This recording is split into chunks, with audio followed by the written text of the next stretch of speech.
Les cabinets d'avocats sont reconnus pour être très conservateurs, mais notre invité aujourd'hui a décidé de brasser un peu les choses.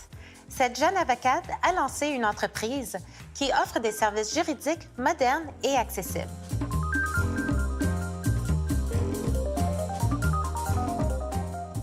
Mon nom est Anne Edma-Louis. Je suis avocate fiscaliste et cofondatrice du cabinet Audax Avocats et je suis passionnée des voyages.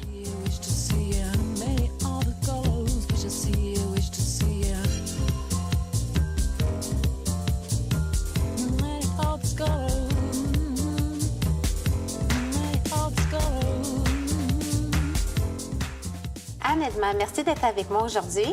Merci, ça fait plaisir. J'avais hâte de te rencontrer. Alors, parle-moi un peu de ton parcours. Tu es une jeune avocate, puis tu es tellement impliquée dans ta communauté et dans ton industrie. As-tu toujours voulu être avocate?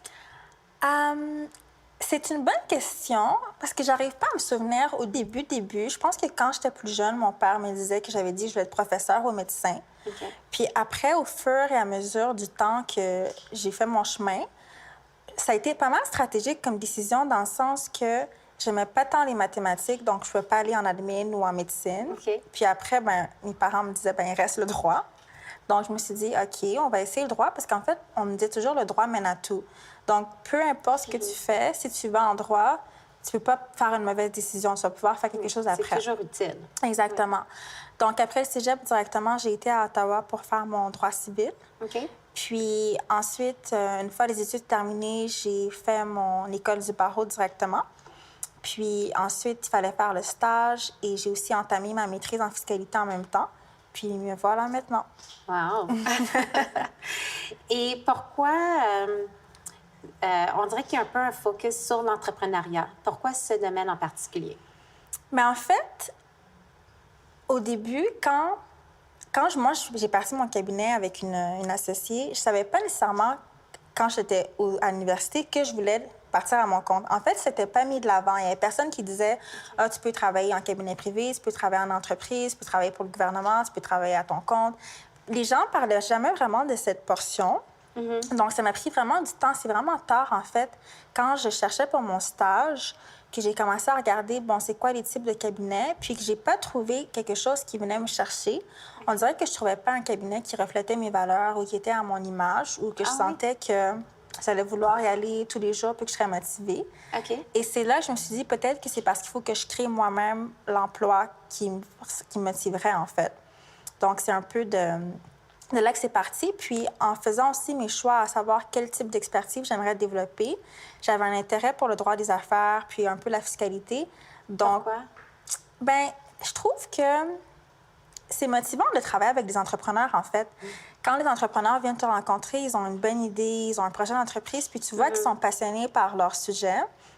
Puis des fois, c'est des rêves, mais de fou, tu vois. Ils viennent, ils ont rien, ils ont juste une idée. Est-ce que tu leur dis que c'est un peu farfelu? Non? OK. Non, il faut que tu embarques avec eux. Mais après, tu vas faire tes affaires, tu fais ton mandat, tu te dis, je me demande vraiment, est-ce que ça va fonctionner? Oui. Bien, des fois, tu as des belles surprises, puis ça fonctionne bien. D'autres fois, ça prend un peu plus de temps. Mais je trouve que c'est intéressant de voir des gens qui sont motivés comme ça tous les jours. Puis, étant donné que moi-même, en fait, j'ai parti mon entreprise, bien, on se retrouve un peu dans ça, en fait. OK. Juste pour revenir un peu en arrière, tu disais que tu as été visiter certains cabinets et tout, mais que tu ne trouvais pas quelque chose qui reflétait tes valeurs. C'est quoi exactement qui manquait? Je trouve qu'il manquait un peu d'innovation parce qu'en fait, quand tu dis aux gens, tu es avocate, au début, tout le monde dit « Ah, ça coûte cher, les avocats, tu dois faire beaucoup d'argent. » Mais en fait, c'est mon impression. Mais en fait, c'est pas... En fait, oui, ça peut coûter cher, mais c'est pas obligé d'être un frein, en fait. Parce que ce qui arrive, en fait, c'est que là, les entrepreneurs, ils décident de démarrer leur entreprise puis de faire des affaires.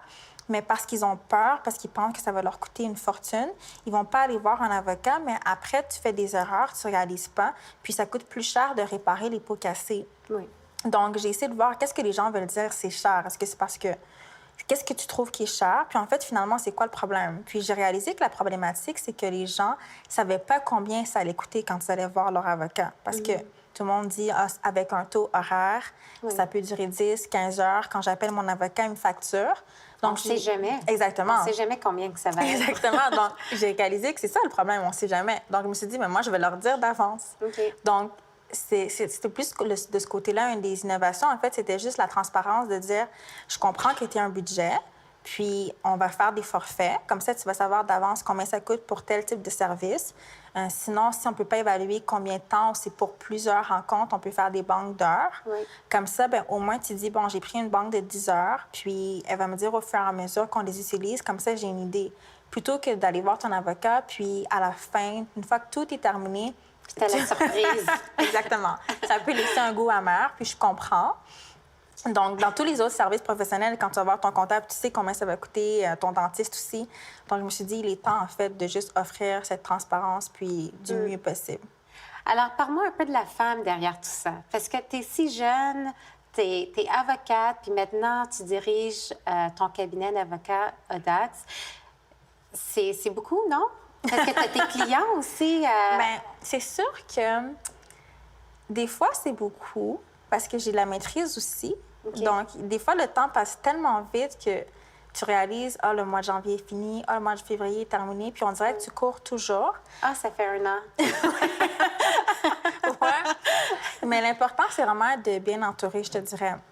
Je pourrais pas avoir l'entreprise toute seule. J'ai vu des gens qui partent à leur compte puis qui restent toujours solo.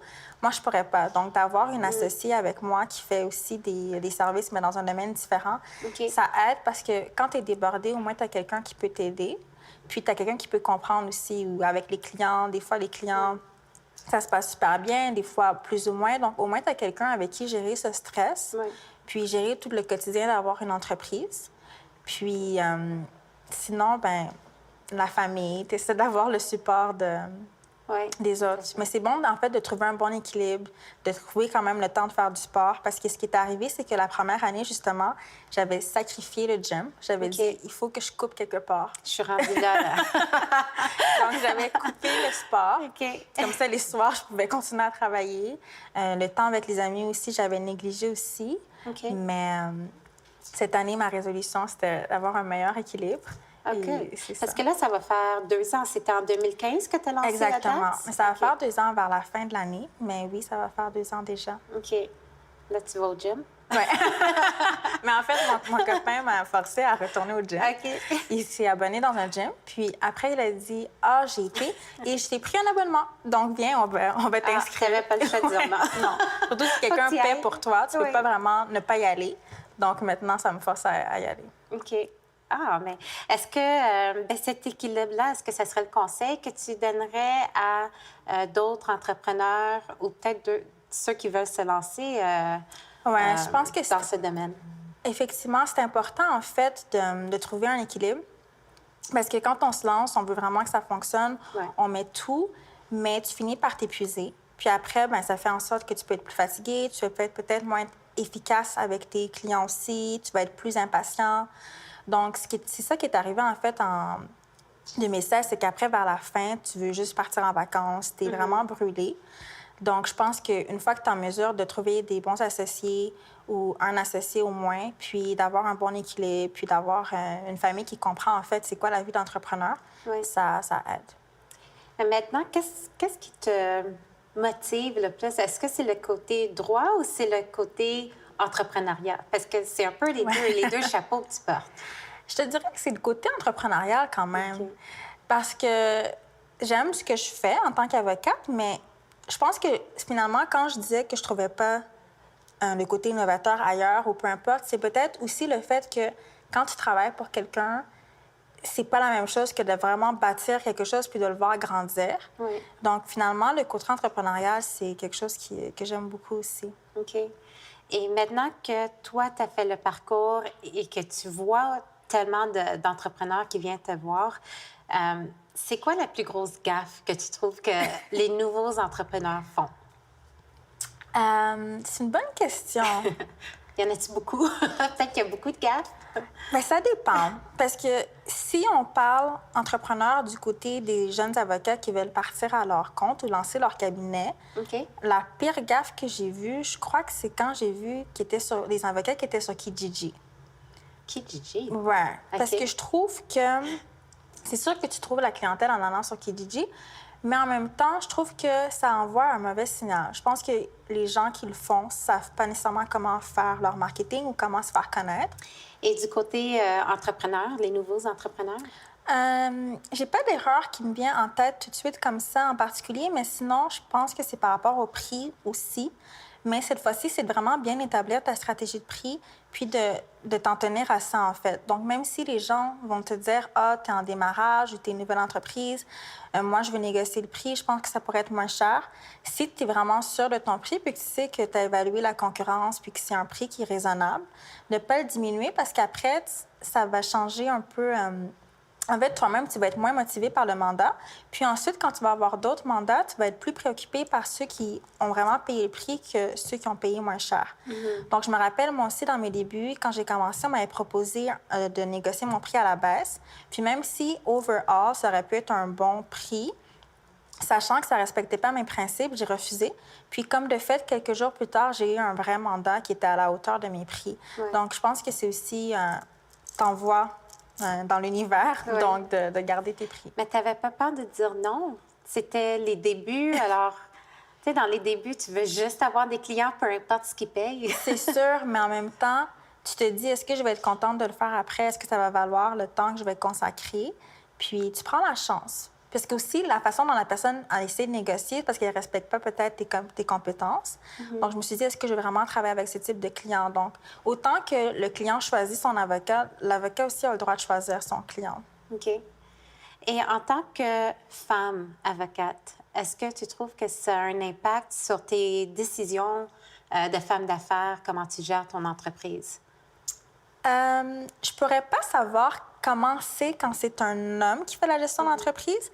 Surtout que maintenant, j'ai pas nécessairement des employés ou peu importe. Donc, c'est un peu la gestion de l'entreprise avec la clientèle, les finances, mais j'ai pas à gérer des gens. Puis je pense que en tant que femme avocate, ce qui est différent, c'est que lorsque tu crées toi-même ton entreprise, tu n'es pas en compétition avec d'autres personnes. OK. Alors que pour des avocates qui travaillent en cabinet puis qui aimeraient un jour devenir associées, la compétition peut devenir plus difficile au fur et à mesure des années. Si tu vas avoir une famille ou peu importe, tu dois prendre un peu de recul pour pouvoir prendre tes congés, alors qu'un homme n'a pas besoin de ça.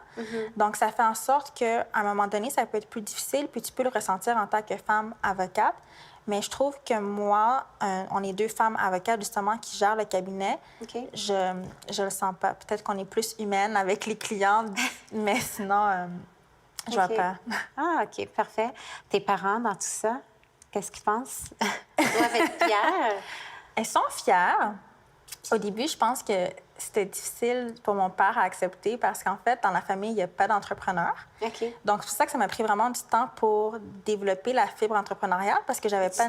T'as comme quoi, 26, 27? 26 ans. Bon. Mais dans le sens que j'aurais jamais cru parce que j'ai jamais personne autour de moi. C'est pas comme si j'avais eu des parents qui étaient entrepreneurs. OK. Donc, c'est vraiment venu de mon conjoint, en fait, qui, lui, avait la fibre entrepreneuriale puis qui m'en parlait constamment, puis on lisait des livres et Ah, tout. OK.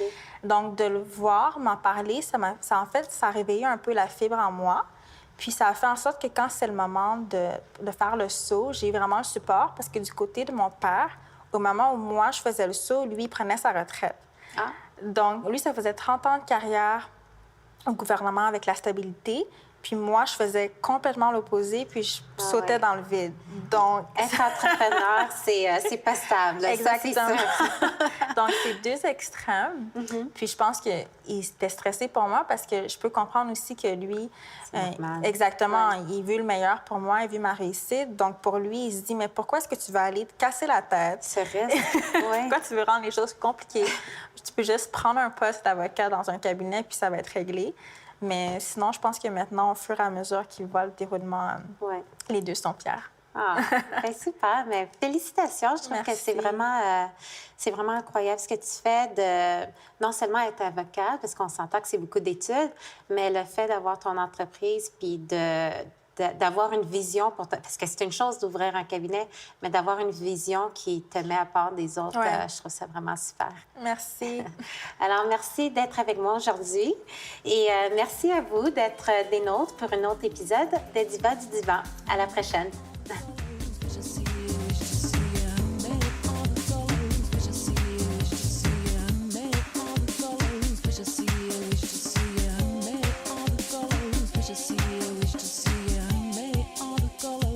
see you, wish to see you. How many are the colors? Wish to see you, wish to see you. How many are the colors? Wish to see you, wish to see you. How many are the colors?